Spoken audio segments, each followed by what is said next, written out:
କୋଉଦିନ ତମ ସୁବିଧା ଦେଖି ଆସିବ, ଯୋଉଦିନ ଫ୍ରି ଥିବ। ହଉ ଠିକ୍ ଅଛି। ନାଇଁ ଆପଣ ନା ଠିକ୍ ଅଛି। ନା ମୁଁ ଆପଣଙ୍କ ଗୋଟେ କାମ ମୁଁ କାଲି କହୁଥିଲି ନା, ମୁଁ କହିଲି ହଁ ଅଫିସ୍ ଟିକେ ଗଲେ କଥା ହେବେ। ଆପଣ କହିଲେ ନାଇଁ ଏଠି ଗାଁରେ କିଏ ଦେଖିବ କରିବ, ତେଣୁକରି ବାହାରକୁ ଆସ ବୋଲି କହିଲେ। ତମେ ମୁଁ କହିଲି ଯେ ତମେ ମାନେ ଇଏ ରହିବ କି, ରାତି ରହିବ କି, ତମର ଅସୁବିଧା ହବ କି?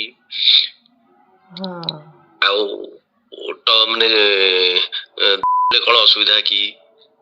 ଓହୋ, ନା ଅଟୋ ଫଟୋରେ ଗଲେ କିଛି ଅସୁବିଧା ନାହିଁ ଯେ, କିନ୍ତୁ ରାତିରେ ମାନେ ମୁଁ କ'ଣ ଆପଣଙ୍କ ଅଫିସରେ ରାତିରେ ରହିବି ନା କ'ଣ? କଣ ଅସୁବିଧା କି? ମାନେ କିଏ ମାନେ ତୋର କଥା ହେଲା ବେଳକୁ ରୁମରେ ହେଇଗଲା। ଆଚ୍ଛା, ଓହୋ ଆପଣ କଥା କହୁଛନ୍ତି। କ'ଣ ସାର୍, ମୁଁ ଗୋଟେ ମାନେ ବାହା ହେଇଥିବା ଗୋଟେ ସ୍ତ୍ରୀ ଲୋକଟା, ଆପଣ ମୁଁ ତ ସେଇ କଥା ତ ଏଠୁ କହିଲେ ହଁ ସର୍ତ୍ତ ହେଲେ ମୁଁ ରାଜି।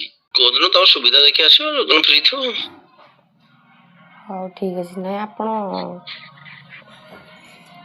ନା ଠିକ୍ ଅଛି। ନା ମୁଁ ଆପଣଙ୍କ ଗୋଟେ କାମ ମୁଁ କାଲି କହୁଥିଲି ନା, ମୁଁ କହିଲି ହଁ ଅଫିସ୍ ଟିକେ ଗଲେ କଥା ହେବେ। ଆପଣ କହିଲେ ନାଇଁ ଏଠି ଗାଁରେ କିଏ ଦେଖିବ କରିବ, ତେଣୁକରି ବାହାରକୁ ଆସ ବୋଲି କହିଲେ। ତମେ ମୁଁ କହିଲି ଯେ ତମେ ମାନେ ଇଏ ରହିବ କି, ରାତି ରହିବ କି, ତମର ଅସୁବିଧା ହବ କି? ହଁ ଆଉ ମାନେ କଣ ଅସୁବିଧା କି? ଓହୋ, ନା ଅଟୋ ଫଟୋରେ ଗଲେ କିଛି ଅସୁବିଧା ନାହିଁ ଯେ, କିନ୍ତୁ ରାତିରେ ମାନେ ମୁଁ କ'ଣ ଆପଣଙ୍କ ଅଫିସରେ ରାତିରେ ରହିବି ନା କ'ଣ? କଣ ଅସୁବିଧା କି? ମାନେ କିଏ ମାନେ ତୋର କଥା ହେଲା ବେଳକୁ ରୁମରେ ହେଇଗଲା। ଆଚ୍ଛା, ଓହୋ ଆପଣ କଥା କହୁଛନ୍ତି। କ'ଣ ସାର୍, ମୁଁ ଗୋଟେ ମାନେ ବାହା ହେଇଥିବା ଗୋଟେ ସ୍ତ୍ରୀ ଲୋକଟା, ଆପଣ ମୁଁ ତ ସେଇ କଥା ତ ଏଠୁ କହିଲେ ହଁ ସର୍ତ୍ତ ହେଲେ ମୁଁ ରାଜି।